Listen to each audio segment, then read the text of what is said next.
public debt is the government borrowing money. The government of this country has the power to create all the money. And if you had the power to create the money, and you said to me, here, you create the money, I'll borrow it from you, people would think that you were insane, okay? And that's basically the situation that we have right now. The government that has the power to create the money has given that power to the private banks, and the private banks now lend money to the government and pays interest on it and collects that from the taxpayers. That is unfair to the taxpayers. Because right now we have a totally corrupt government. Our government is totally corrupt, and it's controlled by the bankers and the money powers. We have basically two political parties, and I would think that that's the main objection that people have is, well, are you really changing anything if the political parties control the government and the government's issuing the money? And the banks control the political parties. So what we need to do is to get out of the whole dynamic, right? Basically, all the kind of problems that we have today, and especially if you consider environmental types of problems, as I would say it, that we can't afford to solve our environmental problems. We can't afford to oppose, environmental destruction. We can't afford to stop the pipeline or fracking or any other aspect of things that are destroying the physical environment. We just can't afford to do it. We'd like to do it, but we can't afford to do it. And the reason we can't afford to do it is because the way the money system works, the banks create the money, and the first thing the bank corporation does is gives it to a finance corporation. Finance corporation takes the money and invests it in something, and they have to get a high return on their investment. So we have a whole situation where all the factors that affect the monetary system are working against the real people.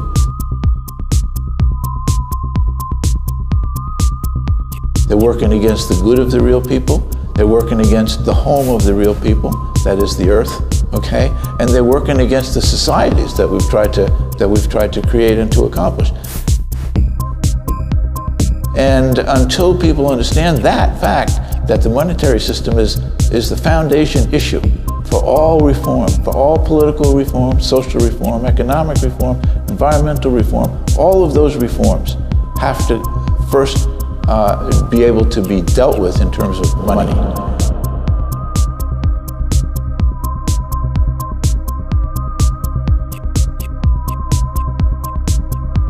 Who controls the money?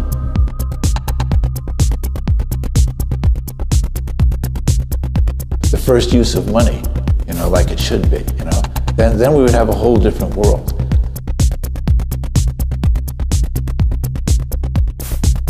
So we have an economy that is working to basically transfer wealth from the lowest people to the highest people.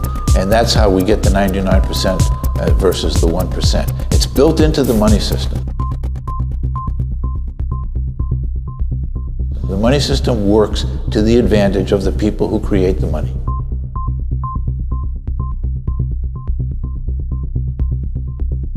Who controls the money?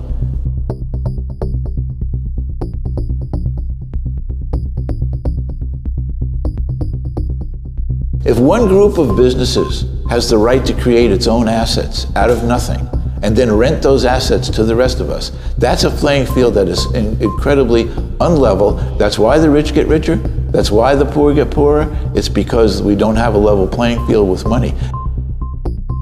The international monetary arrangements have all really been made by the bankers. You've got a bunch of zombie, sycophant, vampire, bankster terrorists sucking the lifeblood out of billions of people around the world, and it's always the same story. Just accept this bag of worms today, it'll all be better tomorrow. The government should not need to borrow at all. Who controls the money?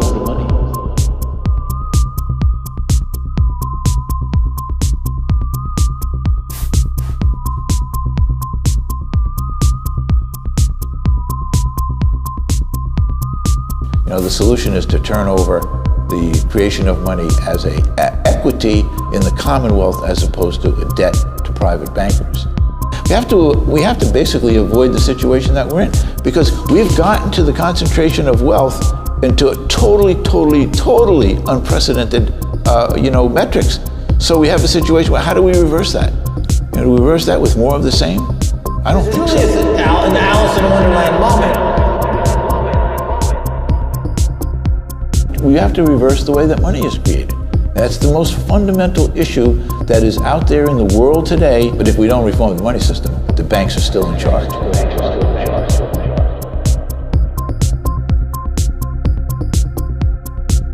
The most important thing that we can do in the world is to change the money system so that we can be free of debt. The people that need it the most get it last and pay the most for it. Once the people actually control the money system, they will control everything that has to do with politics and economics.